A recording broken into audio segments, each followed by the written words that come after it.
नवोदय में जाना हमारी मजबूरी थी, लेकिन नवोदय अच्छा लगा तो हमारे बाद में मेरी 2 बहनें भी आई। साथियों नमस्कार, मैं हूं राजन और आप देख रहे हैं RA24 न्यूज।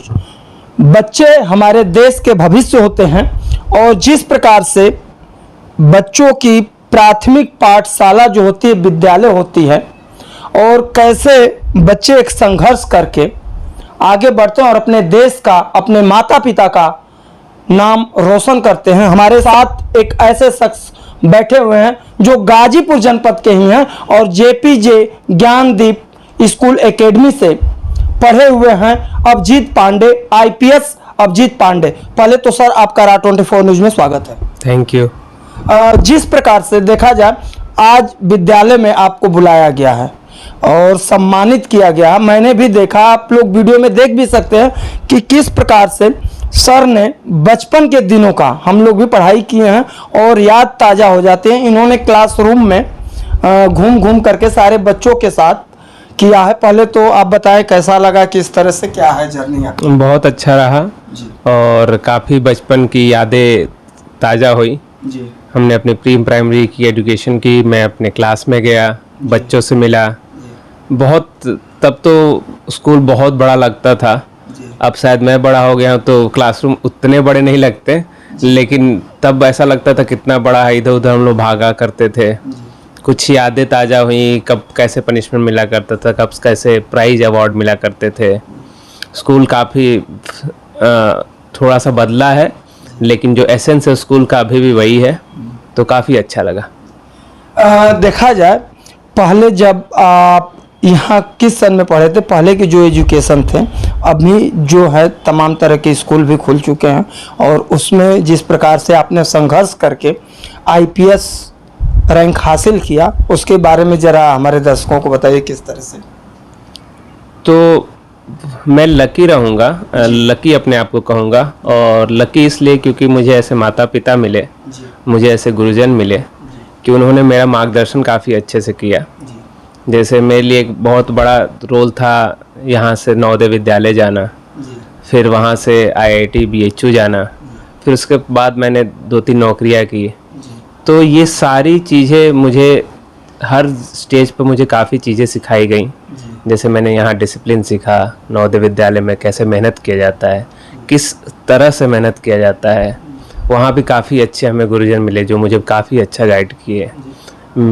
एक हमारे प्रिंसिपल थे जवाहर नवोदय विद्यालय वारंगल के, वो काफ़ी बड़े मेरे लाइफ में काफ़ी उनका योगदान है। उनकी वजह से मैं IIT किया। उनका ही सपना था कि मेरा खुद का भी था, लेकिन उन्होंने मुझे काफ़ी प्रोत्साहित किया कि मैं इस IAS IPS बनूं। और कल उनसे फिर से मेरी बात हुई प्रिंसिपल सर से।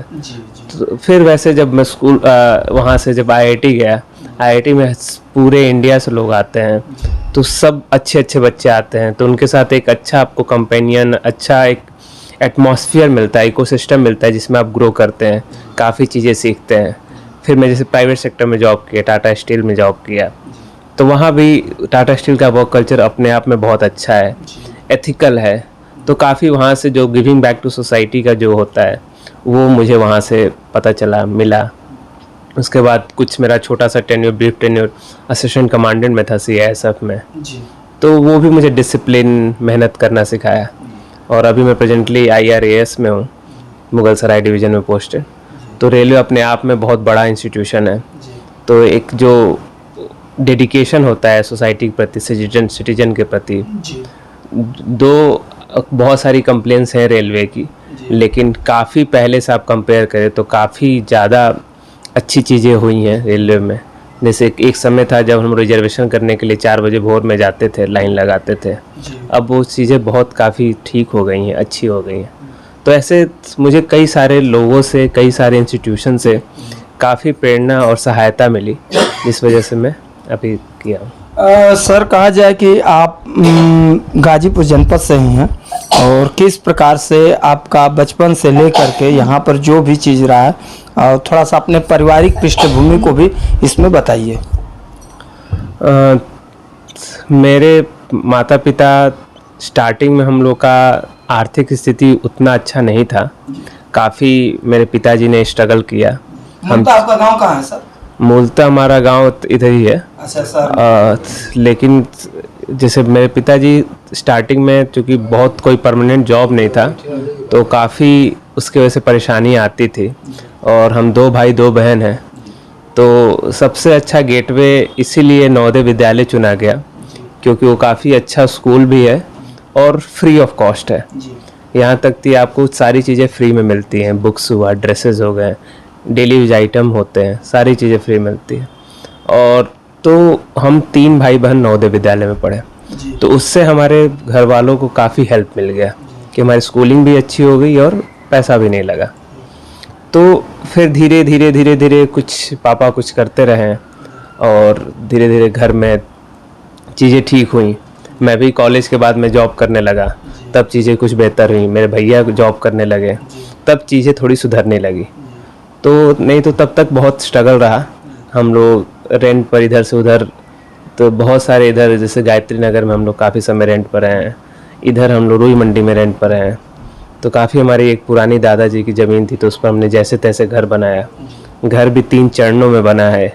एक बार एक मैं इंसिडेंट बताऊंगा कि जब हमारा घर पहली बार उस ज़मीन पर बन रहा था, तो हम 4 दीवारी खड़ा कर रहे थे, तब तक छत बनने तक का पैसा ख़त्म हो गया। कुछ 60,000 पैसा था तो फिर छत पर हम लोग मिट्टी की ढलाई किए हुए थे। तो जब बारिश होता था तो वो चूने लगता था, तो फिर याद है मुझे कि वो पन्नी खरीद कर लाया जाता था, फिर वो पन्नी लगाते थे छत में। तो ऐसे पहले चरण में ये इतना ही घर बना था। फिर दूसरे चरण में जब हम लोग थोड़ा सेटल हुए तो और घर बना। फिर तीसरे चरण में कुछ और रिनोवेशन हुआ। तभी तो भगवान की दया से काफ़ी अच्छा है अभी सब कुछ। देखिए, आपने जिस प्रकार से कहा है अपना और स्थिति और संघर्ष के बारे में कहा जाए, आपने बताया नवोदय विद्यालय।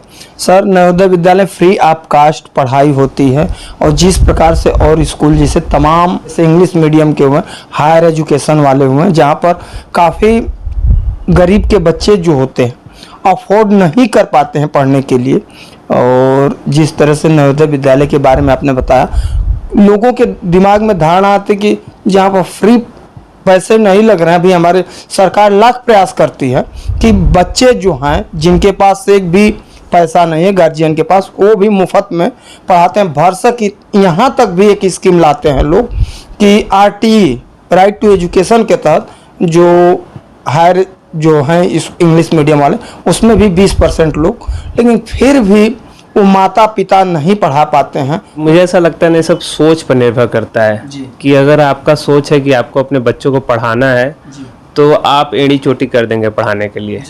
उसके लिए सुविधाओं की कमी नहीं पड़ेगी, क्योंकि बहुत सारे एवेन्यूज हैं। जैसे अब तो प्री प्राइमरी में RTE के अंदर 25% तक बच्चे एडमिशन ले सकते हैं। फिर उसके बाद 6th क्लास से अक्सर बहुत सारे स्कूल्स में स्कॉलरशिप का ऑप्शन आ जाता है। तो अगर आपकी सोच है कि मेरे बच्चों को तो अब शुरू में आइडिया होता नहीं है, बच्चों को आइडिया जनरली कॉलेज के बाद, कॉलेज से शुरू होता है। तो वो पेरेंट्स को थोड़ा सा जागरूक होना पड़ेगा और टिके रहना पड़ेगा, क्योंकि बहुत सारी दिक्कतें आएंगी। जैसे नवोदय में जाना हमारी मजबूरी थी, लेकिन नवोदय अच्छा लगा तो हमारे बाद में मेरी 2 बहनें भी आई, तो कई सारी चीज़ें हमें पता भी नहीं होती। तो आप पहले उनको समझिए, जानिए, जाइए। नहीं अच्छा लगा तो आप वापस आने के चांस आ सकते हैं, लेकिन आप जाएंगे नहीं तो फिर सीखेंगे कैसे, जानेंगे कैसे।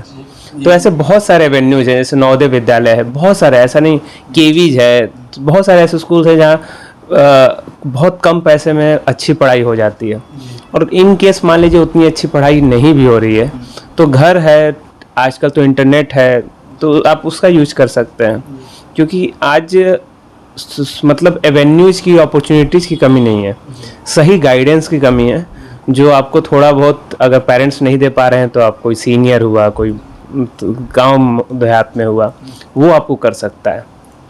तो प्रयास करिए, बच्चों को उतना सक्षम बनाइए कि वो फिर आगे, जैसे स्कूल वो एक बार ठीक से कर लेंगे तो मुझे ऐसा लगता है बच्चे आगे खुद ही पता कर लेंगे कहाँ स्कॉलरशिप मिलता है, कहाँ पर क्या चीज़ें होती हैं। तो चीज़ें काफ़ी स्मूथ हो जाती हैं। शुरू में पेरेंट्स का ही योगदान होता है कि वो करे, बाद में बच्चा थोड़ा बहुत उनके योगदान से वो आगे अपना रास्ता खुद बना लेगा। थे। देखा मैं यहाँ पर आप जब बच्चों को गाइड कर रहे थे, बता रहे थे कुछ चीज़ें, तो उसमें आपने अपना पथ प्रदर्शक आइकान जो है डॉक्टर APJ अब्दुल कलाम के बारे में आपने चर्चा किया था। अगर जैसे मैं कह रहा हूँ, लोग अगर IAS IPS बनना चाहते हैं, उनको क्या करना होगा, किस तरह से, कुछ उनको भी जरा सुझाव आप दीजिए अगर किसी बच्चे को करना रहे तो। जैसे पहले तो आपको खुद में डिसाइड करना पड़ेगा कि आपको बनना क्या है। जैसे मेरे इंस्पिरेशन रहे थे APJ अब्दुल कलाम जी, पूरे राष्ट्रपति थे, मिसाइल मैन थे, तो वो IAS IPS नहीं थे, लेकिन उनके लाइफ में बहुत ऐसी चीज़ें थी जो सीखने वाली थी। वर्क के प्रति डेडिकेशन, जो मेहनत करना, वो जहाँ भी रहे काफ़ी अच्छे मेहनत के और डेडिकेशन से किए और काफ़ी अच्छा कर गए। तो वैसे आपको लाइफ में वो डेडिकेशन, वो डिसिप्लिन, वो हार्डवर्क, ये जो 3-4 स्किल्स है ना, मैं इनको स्किल बोलता हूँ, जिनको ये स्किल्स आ जाती हैं वो सफल हो जाते हैं। तो आपको डिसिप्लिन रहना ही रहना है, आपको मेहनत करना ही करना है, इसका कोई अल्टरनेटिव ही नहीं है। ऐसा कोई अच्छा फील्ड नहीं है जहाँ पर आपको इन दोनों चीज़ों के बिना कुछ आपको सफलता हासिल होगी।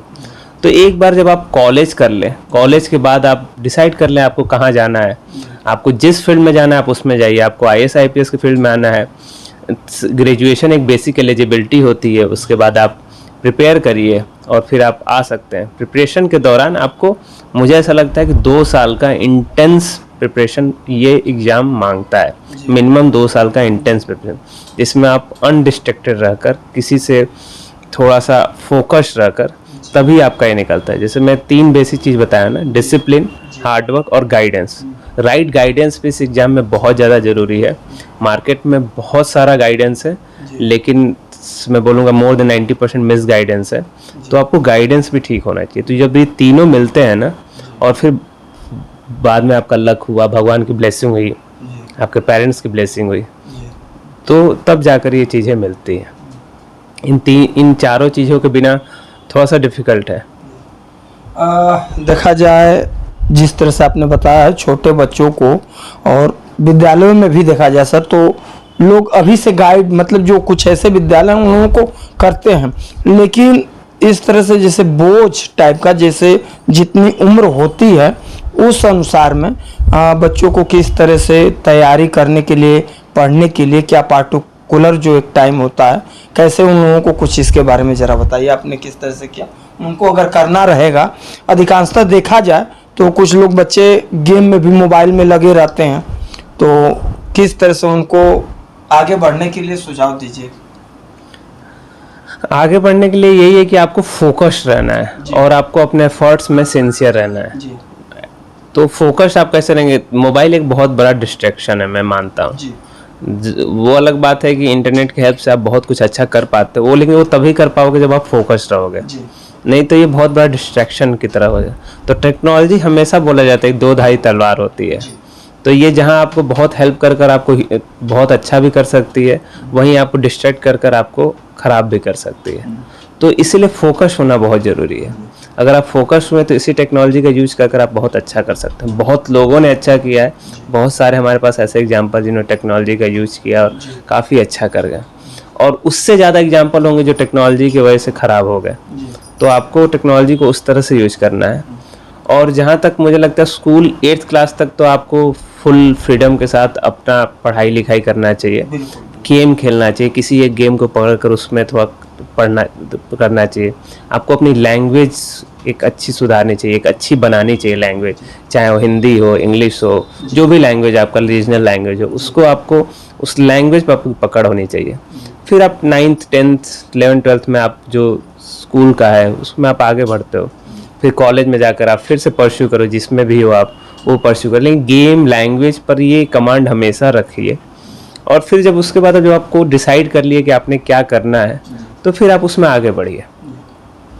चलिए, आपने बहुत समय दिया हमारे चैनल के, और यहाँ पर मैंने देखा भी जिस प्रकार से बच्चों में आप लगे रहे, तो यही हमारी भी लोगों से संवेदना है कि बच्चे मेहनत करके कम से कम पढ़ने के लिए उनको सुबह के टाइम में 4 बजे लमसम में तो उठ जाना चाहिए।